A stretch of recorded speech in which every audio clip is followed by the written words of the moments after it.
Hello and welcome students, আশা করি তোমরা সকলেই খুব ভালো আছো। জ্ঞানজ্যোতি কোচিং সেন্টার পক্ষ থেকে তোমাদের সবাইকে আরও একবার স্বাগত।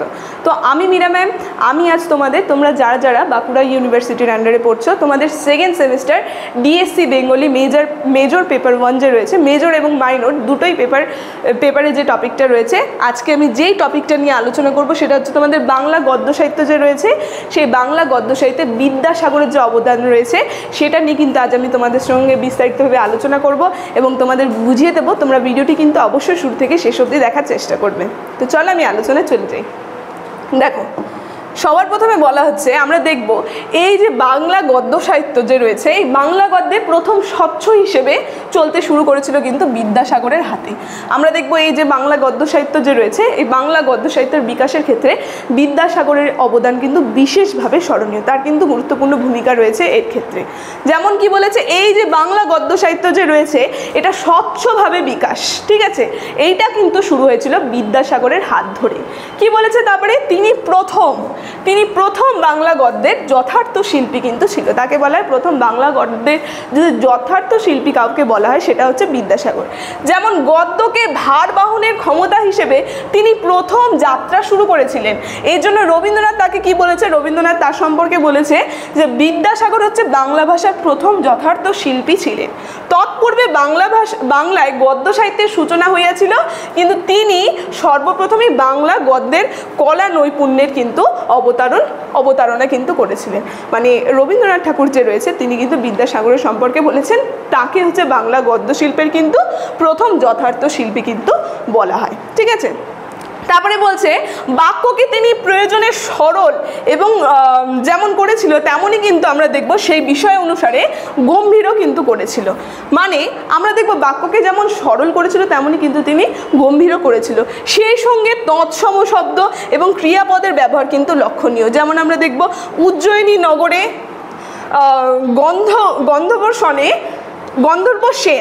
গন্ধর্ব সেন নামে রাজা ছিলেন। আমরা দেখবো এই যে উজ্জয়িনী নগরে যে গন্ধর্ব সেন নামে একজন রাজা ছিলেন, তিনি কি বলছেন, তাহার চারি মহিষী তাহাদের গর্ভে রাজার 6 পুত্র জন্মে। এবার রাজকুমারেরা সকলেই সুপণ্ডিত এবং সর্ববিষয় কিন্তু বিচক্ষণ ছিলেন।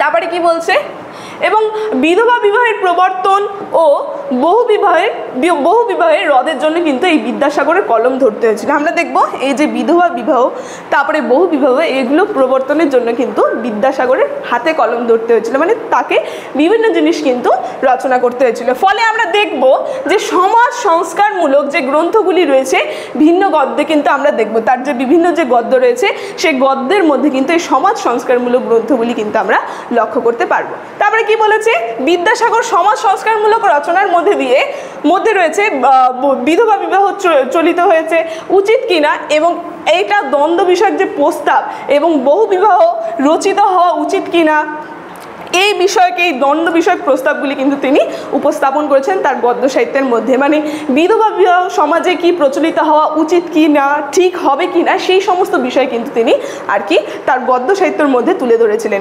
বলছে গ্রন্থগুলিতে আমরা দেখব অভ্রান্ত যুক্তি, তথ্যের পর তথ্য এবং বিশ্লেষণের নৈপুণ্য কিন্তু ভঙ্গির উপস্থাপনা স্মরণীয়। মানে তিনি যে গ্রন্থগুলি করেছিলেন, এই যে সমাজ সংস্কারমূলক যে গ্রন্থ তিনি করেছিলেন, এর মধ্যে তিনি একদম নৈপুণ্য বা নিখুঁতভাবে কিন্তু তিনি তার যে বর্ণনা, তার যে বিচারধারা, সেগুলো কিন্তু তিনি প্রকাশ করেছিলেন।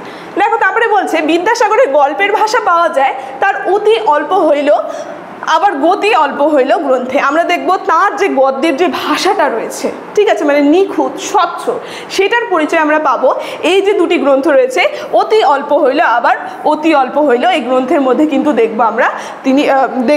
তিনি খুব সুন্দরভাবে কিন্তু তার আর কি লেখার কিন্তু পরিচয় দিয়েছে তার ভাষায়।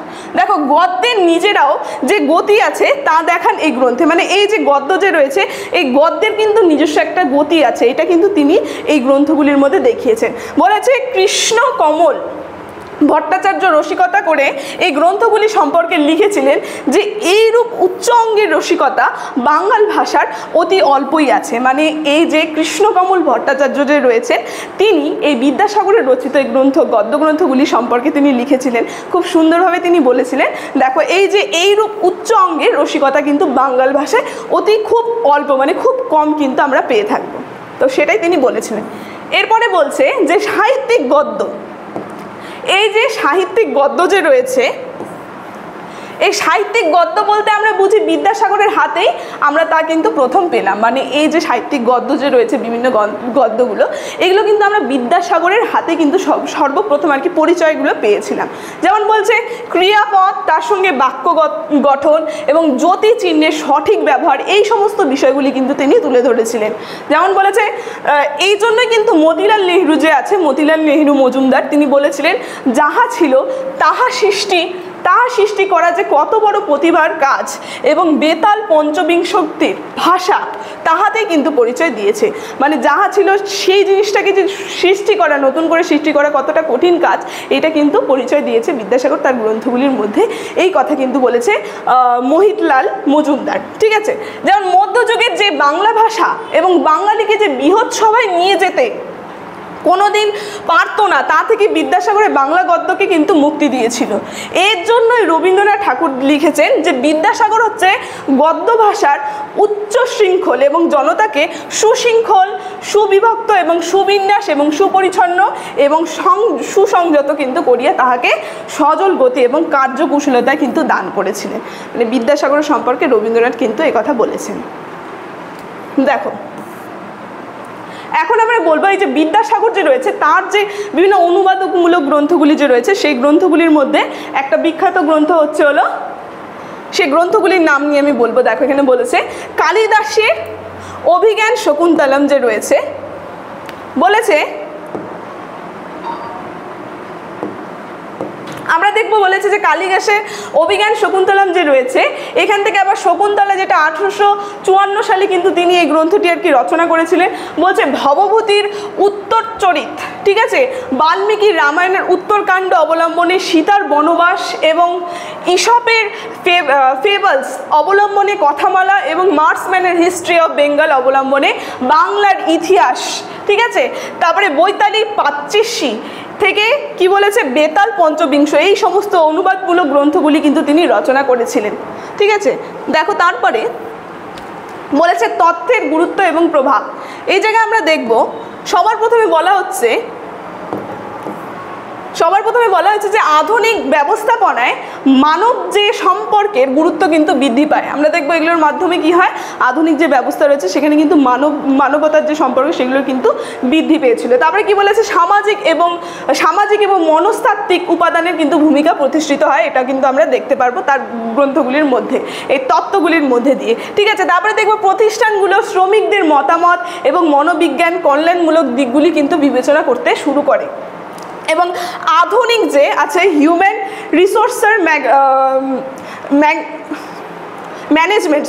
হিউম্যান রিসার্চার ম্যানেজমেন্ট এবং মানব সম্পদ ব্যবস্থাপনার কিন্তু ভিত্তি স্থাপিত হয়েছিল আমরা দেখব। তারপরে কি বলছে দেখো, উপসংহার বলতে এই যে বিদ্যাসাগর যে তার বিভিন্ন গ্রন্থগুলি রচনা করেছিলেন, তার যে বাংলা গদ্য সাহিত্যে অবদান, এতক্ষণ কিন্তু আমি আলোচনা করলাম এই সমস্ত বিষয় নিয়ে, তার গ্রন্থগুলি অনুবাদমূলক গ্রন্থগুলি নিয়ে বললাম আমি। এখন একটু উপসংহারটা নিয়ে আমি বলছি। দেখো বলেছে যে বলা হয়েছে যে এলটন মায়ের মানব সম্পর্ক যে তত্ত্ব, ঠিক আছে, তত্ত্ব দেখিয়েছেন যে শ্রমিকদের কেবল যন্ত্রের মতো দেখা উচিত নয়, বরং তাদের সামাজিক এবং মানসিক চাহিদার দিকেও কিন্তু দৃষ্টি দেওয়া প্রয়োজন।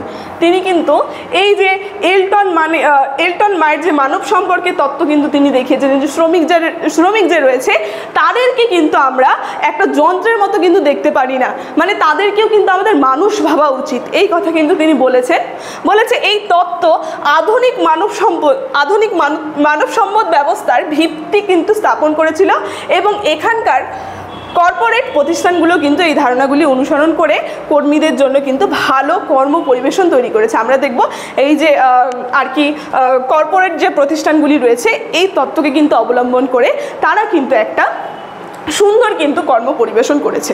দেখো আজকে এই যে বিদ্যাসাগরের বাংলা গদ্য সাহিত্যে যে তাদের অবদান, বিকাশে অবদান যে তার যে রয়েছে, সেটা সম্পর্কে আলোচনা আমার এতটুকুনি ছিল। আলোচনাটি আমি এখানেই শেষ করছি। তবে শেষ করার আগে তোমাদের সঙ্গে একটা গুরুত্বপূর্ণ ইনফরমেশন আমি জানিয়ে দিয়ে যাই। স্ক্রিনে তোমরা দুটো নাম্বার দেখতে পাচ্ছ, এই নাম্বার দুটি হচ্ছে আমাদের Gyanjyoti coaching centre official helpline number. এখানে তোমাদের সমস্ত সাবজেক্টের নোটস হয়, তার সঙ্গে প্রত্যেকটা সাবজেক্টে কিন্তু অনলাইনে ক্লাস করানো হয়। তো তোমরা যদি আমাদের সঙ্গে যুক্ত হতে চাইছো তাহলে দেরি না করে নাম্বার দুটির মধ্যে যে কোনো একটি নাম্বারের সঙ্গে যোগাযোগ করে আমাদের সঙ্গে যুক্ত হয়ে যাবে। ভিডিওটি শুরু থেকে শেষ অবধি দেখার জন্য থ্যাংক ইউ।